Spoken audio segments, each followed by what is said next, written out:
What was it about the offense on Saturday that allowed it to execute so effectively throughout the game? I think if you look at the last two games, there are a couple things that stick out that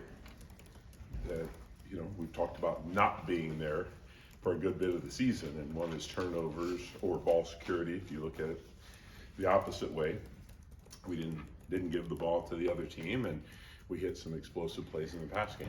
And each of the last 2 weeks, that's been the case. And in this game, as opposed to the previous game, we ran the ball better. So it was a combination of those two things. We held on to the ball, which gives you more opportunities to score points, obviously.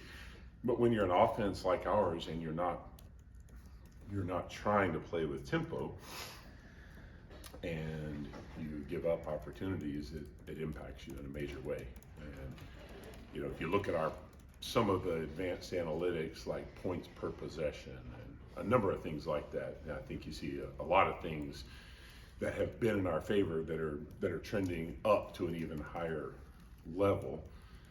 And I think that's a big part of it, just doing a good job taking care of the football. And then, as I said, we hit some big plays in the pass game, and it's another thing that's probably, I don't know if it's overlooked, but if you look at the numbers on number of explosive plays compared to points scored, part of that's intuitive, right? You have big plays, you're going to score more points, but the relative amount that it actually matters is higher than you might think, I guess. Jeff, what do you see from Kansas State when you turn on the film? A lot of what this defense is known for. I've played against them the last 3 years, and they're tough. They play extremely hard as any group that I've played against. Their effort and their toughness is exceptional. 10 out of 10. Their knowledge of the scheme is really high. A bunch of guys who have been playing a lot of football in that system, and they're doing more than they've ever done. Initially, I played these guys 3 years ago. They were running a system, I would say at that time, that was more similar to Iowa State than what it is now, and they still base out of the same personnel grouping and often the same front structure, but there's a lot more there, a lot more pressure, a lot more types of pressure, and really they've become more and more aggressive each of the last 2 years, I think. And so that aggression combined with players who know what they're doing and play really hard is a really big challenge. I'm curious, last year there was some success running the ball against Kansas State. Do you go back and look at that film? Mm-hmm. Yeah, I've looked at as much film as I can without just completely not sleeping for the last 48 hours, and I've been close. But looking at what Kansas did last year, our film when I was at Baylor, and other teams who played them over the years and done well. Because when it's a tough defense and a unique defense like this, then you're trying to dig and scratch and find as many opportunities as you can to get first downs. When you go against a defense that can do the 3-man front and then do the 4-man front too, how much pressure does that put on the offensive line to communicate well? That part is a little bit of a challenge, but most people do that. I would say almost everybody you plays some form of 3-man and 4-man front. That's not all that atypical.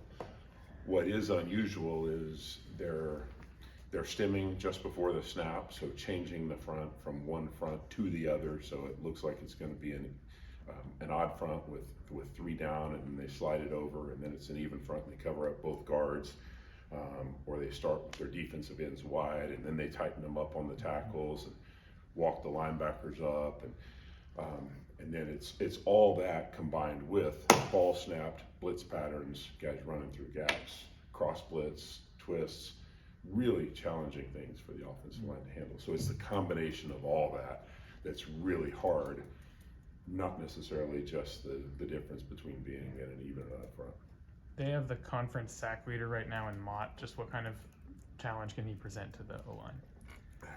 High motor guy, got a lot of respect for him.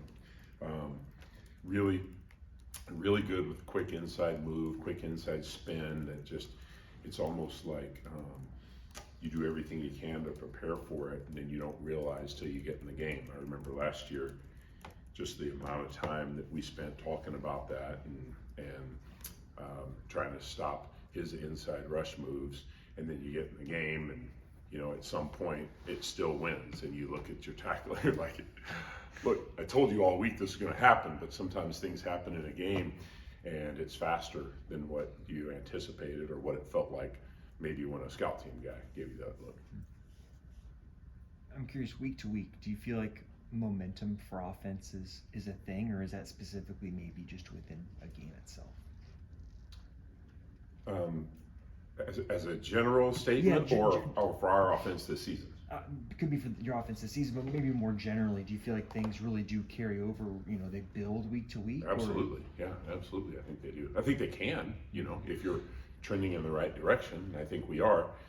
And I've been saying it all season. I felt like we're right there. If we don't, ifs and buts, the sayings that go with that. But for a while, we were talking about all those things keeping us from being where we wanted to be. The last couple of weeks, we've kind of seen that. And I know we didn't win 2 weeks ago, but I'm still just drawing a point. If you don't do that other stuff, then it gives you a chance to score more points and win the game.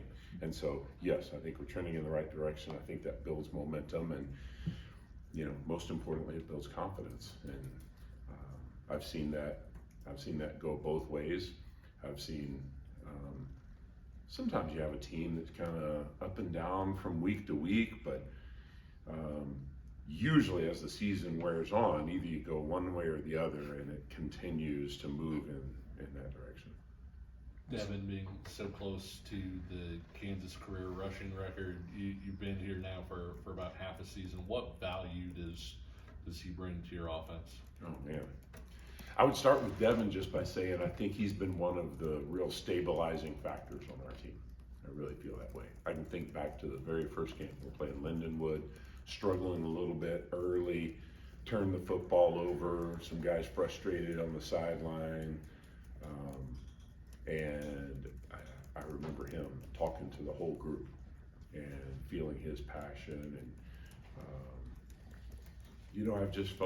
I've felt this season how much this means to him. And when I say this, I think it's all of it. Do I think the rushing record matters to him? Yeah, and it should. Do I think playing here at Kansas matters to him? Maybe even a little bit more than most people, yeah. So there's a lot of pride there.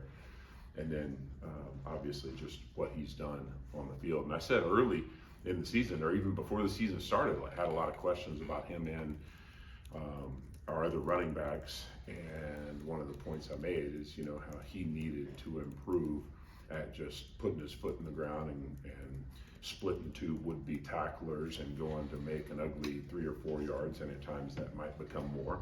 I said he needed to improve as a blocker and as a receiver. He's done all those things, and so really pleased with what he's done this season. You were able to get the ball to a lot of different people in the last game, but that included the tight ends more than we've seen maybe with Jared catching those 2 touchdowns and Trevor having the big catch late in the game. Just, I guess, what can that do for the confidence of that group going forward? I think because we've got experienced players there, I think all those guys are confident that they can make plays when their number's called. It's just, it's an interesting thing. You might go a game and the ball may never find you, and then all of a sudden, there it is. And it's been that way certainly at receiver, with one guy having a big game, then another guy having a big game, and this game, yeah, it found the tight ends a little bit more, and that was good to see because they've worked really hard. I've been impressed with the whole group because I've kind of had to use 4 guys to make up for losing Mason. I really think that was a loss. We talk a lot about losing Dirk and losing Pooney, and I think that was certainly a big thing that has impacted our group and our offense. But I think losing Mason was a piece of it as well. And it's taken some time to get to the point where each of those guys can fill a piece of that void. And I think we're getting closer. You mentioned Devin as a stabilizing force, and then you mentioned losing Tony and Dirk. Like, for the offensive line specifically, has there been anyone who's been a stabilizing force in that sense? Whether that's with their level of play or just leadership? In the offensive line or just on the rest of the offense? No, offensive line.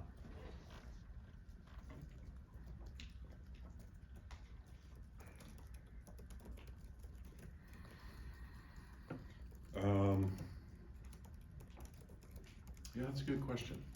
I think maybe each guy in his own way. Mike Ford in a real sort of quiet confidence that just shows up every day but doesn't say a whole lot.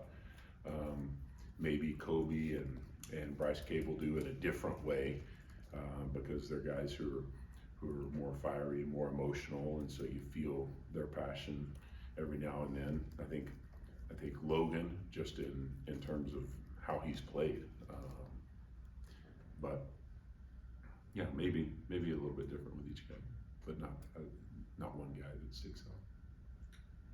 When you look at Jalen's performance the last 2 games, he's looked kind of comfortable, I think, all season, and obviously lack of turnovers is a big thing. But is there anything schematically, or do you think it's just kind of comfortability and getting knocked off that rust?